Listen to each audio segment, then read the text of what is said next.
Hey everyone, I'm Risa Morimoto and welcome to The Modern Age, where we chat about creating a better, more secure life for our aging parents and loved ones.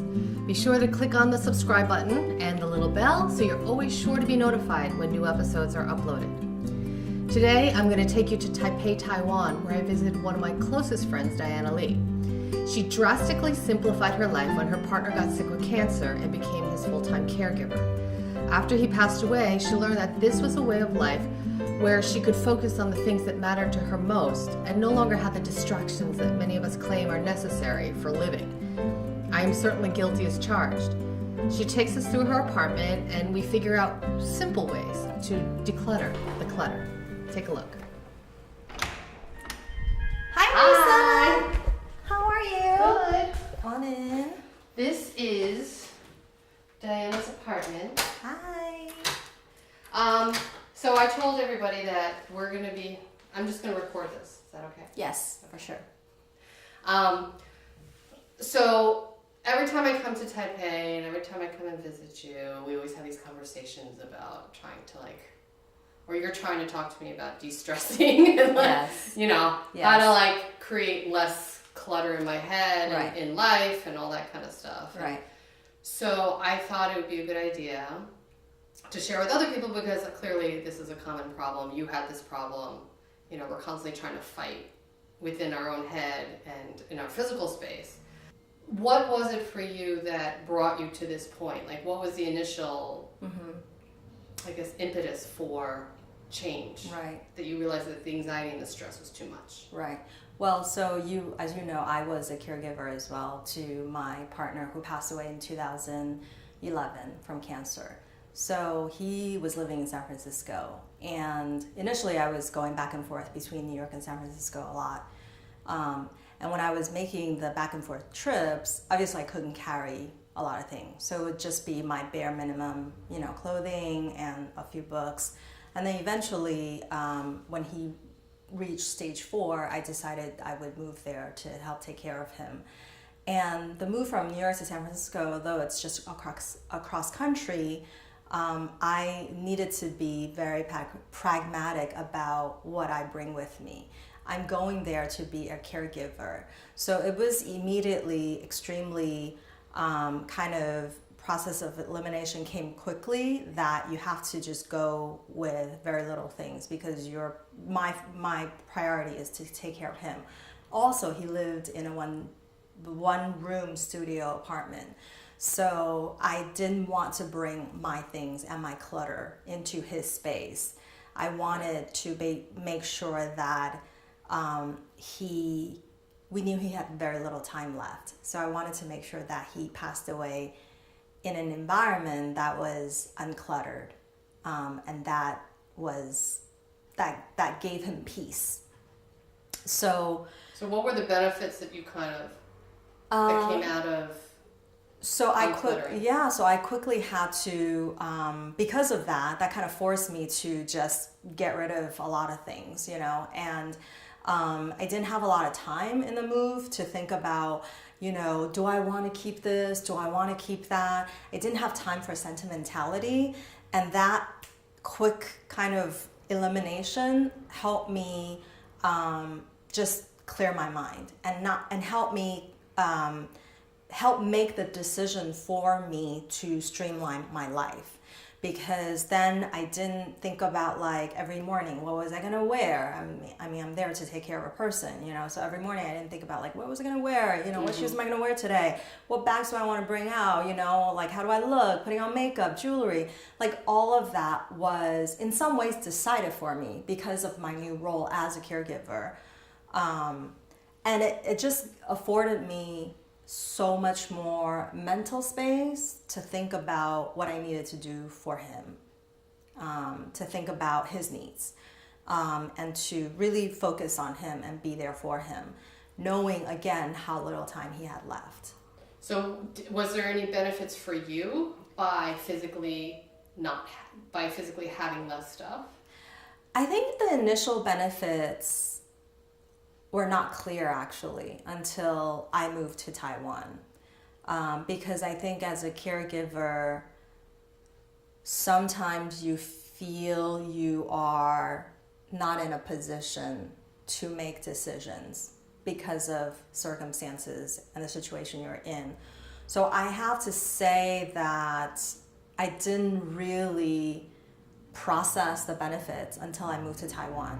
Once I moved to Taiwan, which is like on another continent and in another, like completely different place, the move alone was a lot easier and streamlined because I wasn't carrying around. I didn't move here with a lot of stuff. And once I was here in Taiwan, like having to deal with a new culture, having to deal with living in a new space and a new environment, I had more time to think about the kind of life I want to lead. And I wasn't encumbered by the amount of stuff I had around me. I wasn't encumbered by, I was able to think about the kind of life I want to lead and not the life I want to lead based on what I had. So when I apartment hunted, I wasn't thinking about how will my things fit in here. Right, which is usually how people do it. Right. I wasn't thinking about like, will my things fit in here? Will this accommodate all of my things? I was more thinking about what kind of life do I want out of this space? Will this place fit me and who I am and whom I want to grow into?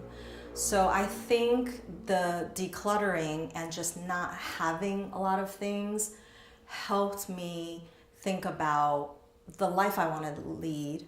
Which was what? Just more mindful, more present,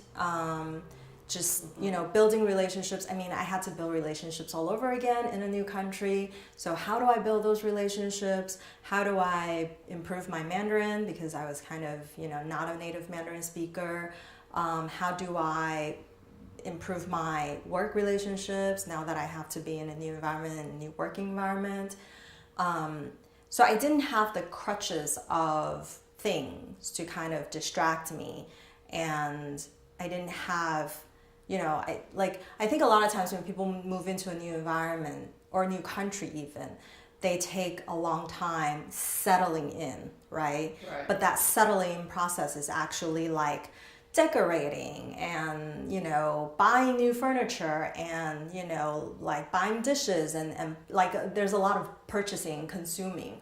I didn't have that process. So I but I instead spend time building relationships, or seeking out relationships and seeking out, things outside of the consumption process. Were there any kind of surprising benefits by not having all the, the usual things that you think are going to help you, but in reality probably cause more stress? Right. I think it's a lot of internal reflection, thinking about what kind of life do I now want to lead now that I am in a new country. And in some ways, I had to reestablish myself in the film industry. My role has somewhat evolved comparison to when I was living in San Francisco. I was a full-time caregiver. So now I've evolved into now I'm on my own again. I had more time to reflect on where do I want to go from here. I think, this goes to like being a caregiver and sometimes going through grieving after you lose someone, and sometimes thinking about who you are now because your identity has shifted as well.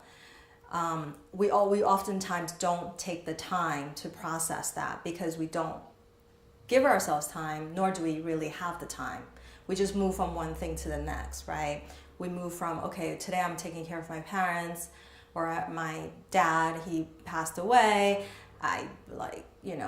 We have a minute to grieve, then we move on back to work, back to life, back to taking care of our children, our husbands, our wives, and all these things, like bills have to be paid, house have to be clean, Christmas time you have to go buy more gifts, and so there's all these things constantly. I don't think we spend enough time to process how our identities have shifted from being a caregiver to grieving to then not starting new, but where we are at, to take stock, you know? We don't ever have process to give ourselves a process.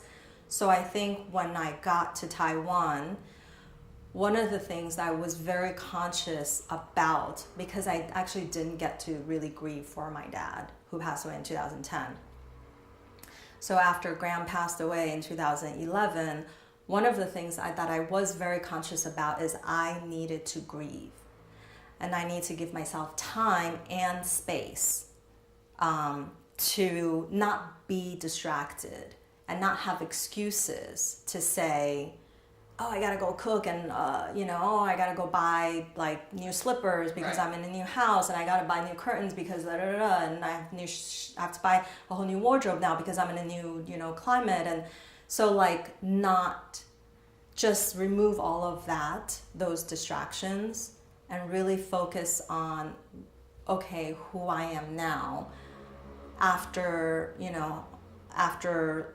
losing loved ones, or after caring for loved ones, losing loved ones, picking up and leaving an entire country to go to a new country, and what does that mean? So not having these things essentially freed up space and time, because when you have things, you need time to maintain these things, right? And you need time to upkeep these things, and you need time to buy more things.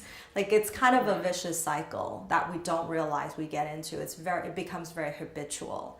So once you don't have a lot of the things, you are left to yourself. Which is great, which leads me to, so tell me why don't we go through some of your rules? Yeah. Of how you prevent yourself from buying new things or creating clutter again. Right. Now that you're no longer a caregiver for now. Right. And how that helps you. Okay. So one of the things I try to do is streamline certain aspects of my life, so I don't spend too much time doing things that I have to do every day. So one of the things I try to do is streamline what I eat. And that's something really simple and that anyone can start right away. And so this is my fridge. And as you can see, it's a small fridge. I mean, I can get a bigger one, but out of my necessity, I just decided to get something small that accommodates one person. And so every morning, what I do is I have the same breakfast every morning. And it just eliminates, like options and me spending a lot of time thinking about what to eat every morning. So I always have eggs. Well, I'm low on eggs, but I usually don't keep more than what I need for the week. So this is the right amount because it's the end of the week now. And that is like impossible for any American to even fathom. Yeah. So one thing I do is I eat the same breakfast every day, which is toast and eggs, and a cup of coffee. And then the other thing I do when it comes to food is I don't stock more than a few days worth of groceries. One, it's because Taiwan is very warm climate, so things go bad easily. So that helps actually, because then you're forced to buy what you can eat within a few days, so food don't go bad. But the other thing is, but you were saying how, though, when you first moved here, you were doing kind of the typical American thing, right? Absolutely, yeah. I would stock up. I would stock up on like cereal and eggs and bread and everything that you typically think about to have in the morning for breakfast. But I think that process, and again, it's a habit. It's habit building, right? So good habits are kept over time, and you build them up over time. So are bad habits. So I think consumption as a habit is built over time. So when you're always consuming, and when you're always spending time consuming and spending time making these decisions, you're building on these habits of consumption and wasting time. So when you actually eat one meal, why do you do that? Breakfast is the easiest for me to streamline because it's like, especially if if you work, right? You probably start your workday at around 9 or 10. So for me, I just feel like if I streamline breakfast and I don't have to think about it, and I put that on autopilot, I can have more time in the morning to do other things. Like if you have the habit of meditating, or if you have a habit of working out or running, you are giving yourself more time in the morning to do the things that you really want to do to help you set up the day you want to have. And because usually breakfast I have at home, I'm able to put that on autopilot and control what I eat, or set the parameters. If I'm working and I'm out, or I'm, having a meeting outside, it's a little harder for me to have the same lunch every day, or have the same breakfast, or have the same dinner every day. So I think for me, breakfast is the easiest to control. Again, this is the thing about time. We're always running out of time. We're always spending time. We think about who do we want to spend time with, not what we should spend time on, right? Shouldn't we spend more time with people and time with experiences rather than spending time on thinking about, do I want eggs versus cereal? Or, and that seems so trivial. Right. But again, these are accumulative. So when you're spending time thinking about whether you want eggs or cereal every morning, and if you have more options, then it's eggs and cereal and muffins and donuts. And I mean, that's just insane if you think about the time you spend deciding on food, deciding on clothing, deciding on the plate you want to use for your meal. It goes on and on, and that all has an accumulative effect on our habits, on our brain, how much space we're spending how much brain space and time we're spending to make these decisions. So I think in a day and age where we are so pressed for time, but we are also faced with needing to be caregivers, or needing to be where our time is pulled in or so our many time different directions. right, then we have to be so mindful about how we spend our time. We have to actually really value our time and give it a higher value and price point, right? So when you think about it that way, then you should think about, like, okay, breakfast or time with, mom, and or time with, husband. So my other rule is I try not to buy anything unless it's broken and can't be fixed. So when I first moved here, I got a set of pots and pans and plates. But then my sister also gave me a whole bunch of like extra pots and pans and plates that she had. And because they were gifts, I thought I should keep them. Like, why not? But then right. You just feel like you should take them, right? But then I also realized that added to my clutter, and that added to me, again, going back to the whole like decision-making process, like having to think about, what plate am I going to use today? What cup am I going to use today? So in order to, again, go back to the streamlining of your thought process and clear your mind and clear your head space and time, free up time, I decided I wanted to just keep my things simple and minimal. So every morning I use one mug, which I'm using right now to drink out of, and I also drink my coffee out of. So I use that one mug all the time. And I have, probably very few plates compared to most households. But again, I'm by myself. But even if I entertain, I manage to cobble things together just to make it work. But, I usually have like maybe 2 or 3 plates, 2 or 3 bowls. And until one breaks, I will not replace them. I just feel like, until something breaks or until something is really not usable anymore, or you can't fix it anymore, then you should go out and replace that one with one more. Right. And not go out and replace a whole entire set. So the same thing with my pots and pans. I have one pot, one pan that I use every day. I have 2 pots of different sizes, like 2 sizes, and then I have a wok.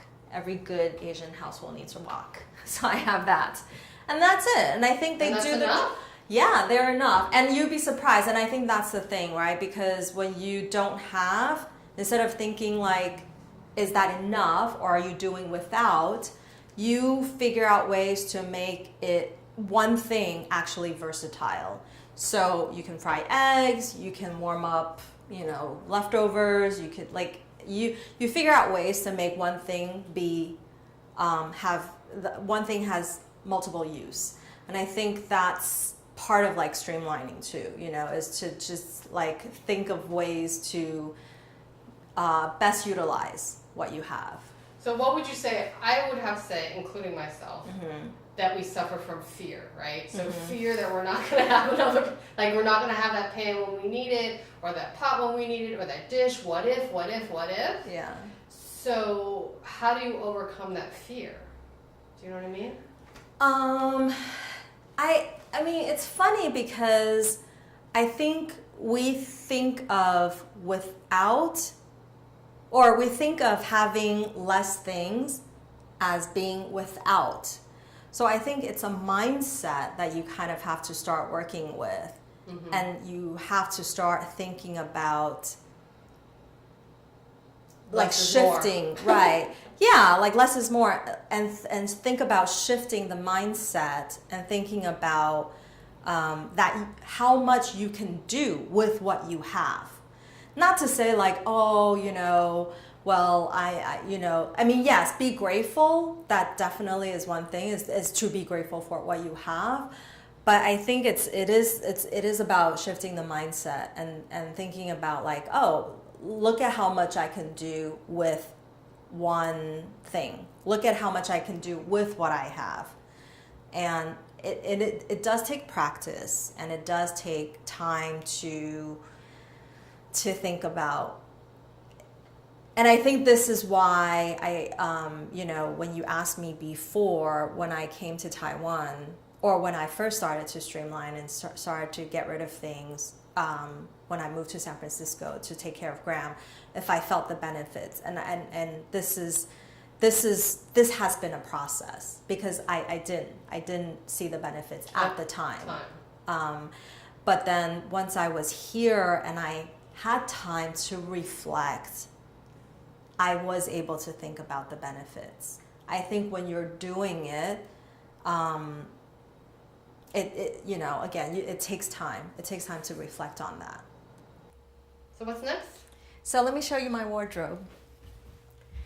So the other thing that I try to do is to adhere to what's called like a capsule wardrobe, but it's not a strict capsule wardrobe. Capsule wardrobe is basically like you have a certain amount of tops and a certain amount of bottoms for each season. But I live in a climate that has only 2 seasons. So I don't count how many pieces of tops I have, but I just have a certain amount of tops. And then I just wear them throughout the year. And I do switch out for sleeves and tank tops. But again, I have a certain number of sleeves and tank tops, and I wear them, until I need to switch to long sleeves. And yeah, and they're basically... So how many do you have of each, I don't know, but I do know that I don't... Again, it's like the whole not buying unless they're broken or not fixable. I have the same rule for clothes. Okay, so for example, I have like one white long sleeve shirt, and I'm not gonna buy another one unless this one rips or gets really dirty and I can't get it clean or whatever. So I have one white t-shirt or one white button-down shirt, and I have, for t-shirts, I have more than one, t-shirt, but I just try to keep a rule of, again, not buying until I absolutely need to, because it's ripped, it's broken, you can't. Is that hard to do? It's not hard anymore now. It used to be hard. I had to consciously tell myself when I walk by a clothing store not to shop. I had to really, it takes practice. And again, I think this is, going back to the to like kind of the fear, it takes practice, you know, and you have to really reflect on it and think about why you're doing it all the time. You have to keep reminding yourself. So it doesn't come naturally for sure. But now I'm at the point where I don't think about it. And now that I don't think about it, I can think about so many other things, you know, I can think about like important things.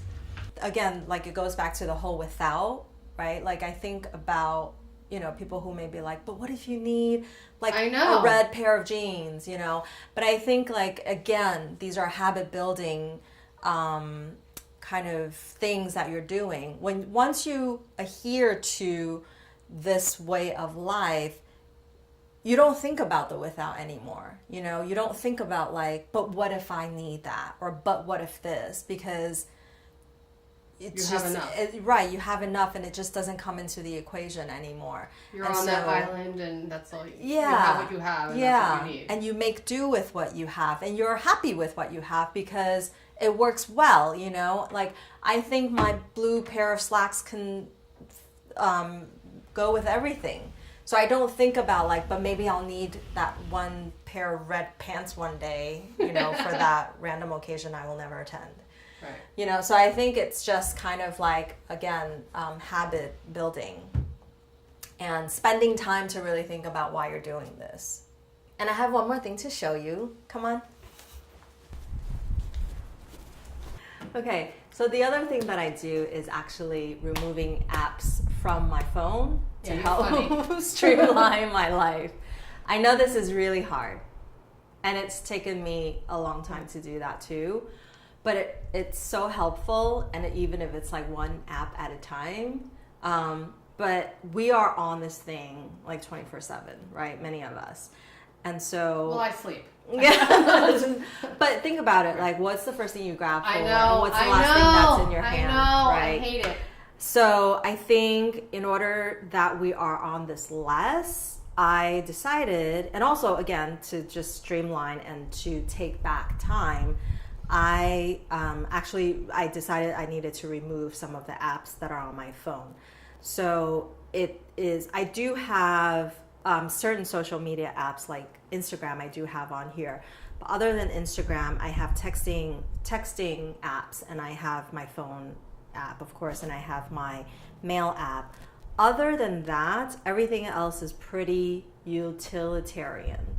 So that I'm not spending a lot of time on here scrolling through Facebook or scrolling through a lot of other, you know, social media.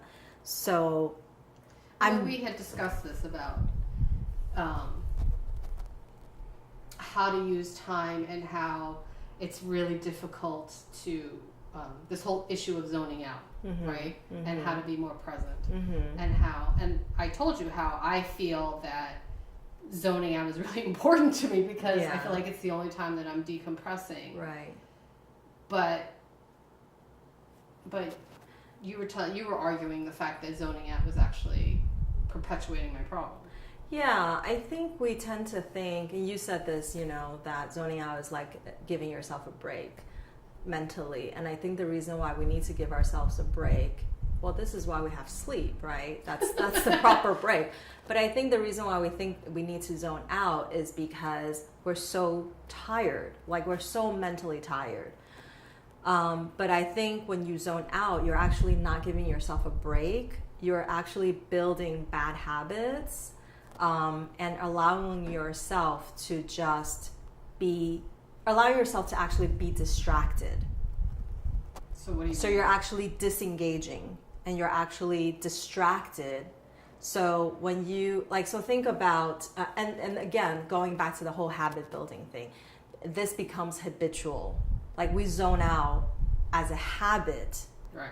We think that it's helpful, but we actually end up zoning out as a habit. So think about sometimes when you're talking to someone and you get a glazed look from that person. We've all been there. We've all sat in front of someone where the person zones out.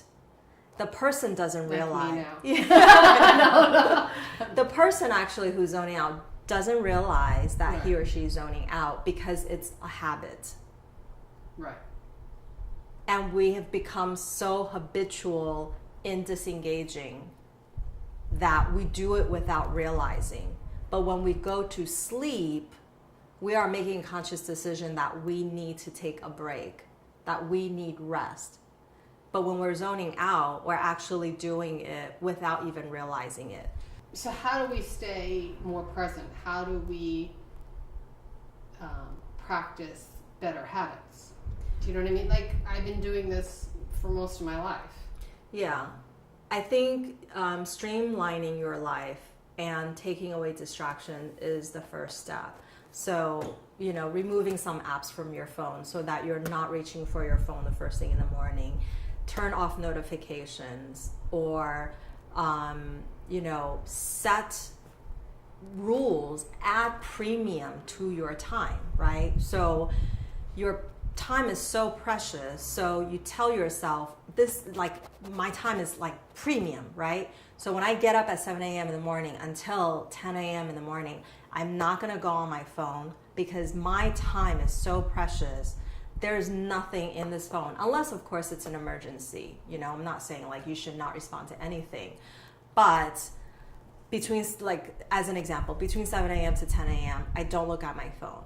I don't check emails. I don't look at any notification. I actually turn off my notifications, and I have a do not disturb until 10 a.m. From 10 p.m. until 10 a.m.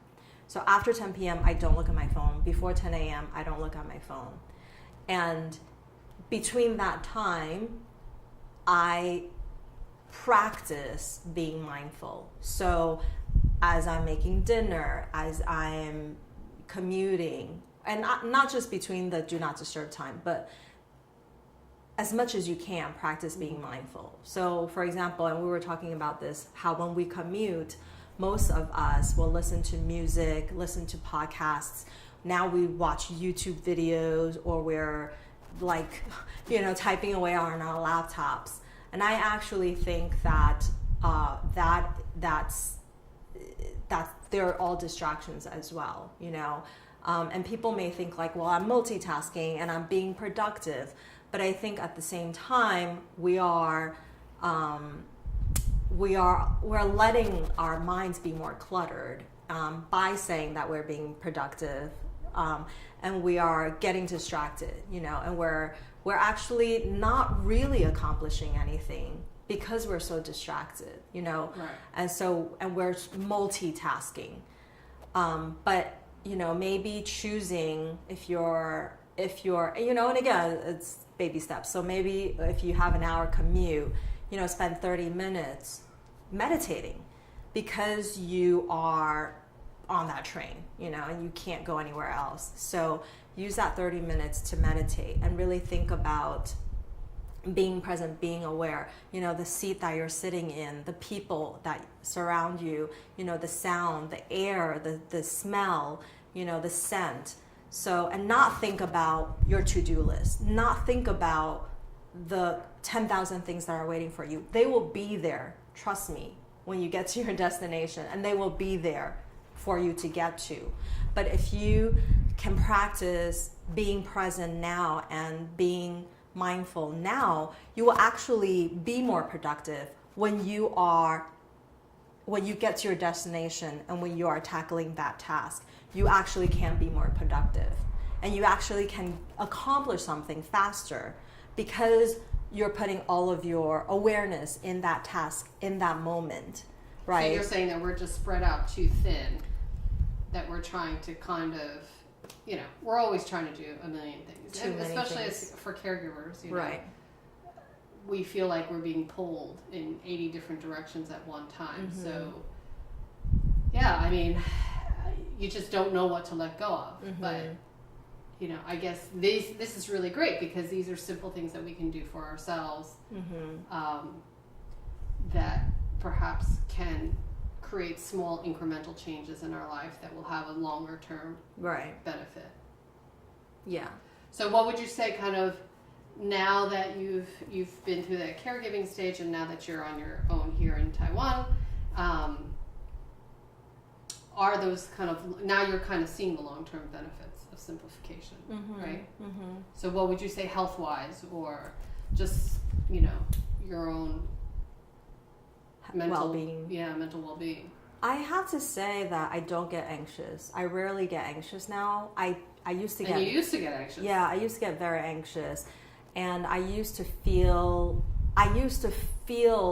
intensely the highs and lows, right? Like we used to work for film festivals, and you have pointed this out to me before too, that after we finished the festival, I used to get really low, right? Like my energy level just dips. That is not a sustainable way of life for short or long periods of time. So if you live that kind of lifestyle where you're always looking for the next high and you're always reacting to everything around you, it is exhausting. And I have to say that now I'm pretty even most of the time. I don't get anxious. I don't really get stressed out. I do still manage a lot of projects, but I usually am able to calmly assess what I need to get done. Mm-hmm. And find my center and find my peace, and not be affected by colleagues' anxiousness or other people's deadlines. Like it's a balance, of course, and you still have to be pragmatic because you're working with other people, and if they have deadlines you have to adhere to, you have to accommodate.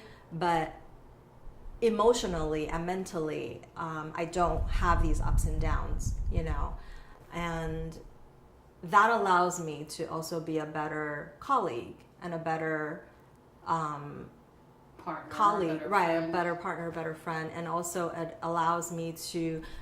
it does allow me to be more sympathetic and compassionate when people are not at ease or they're struggling with something.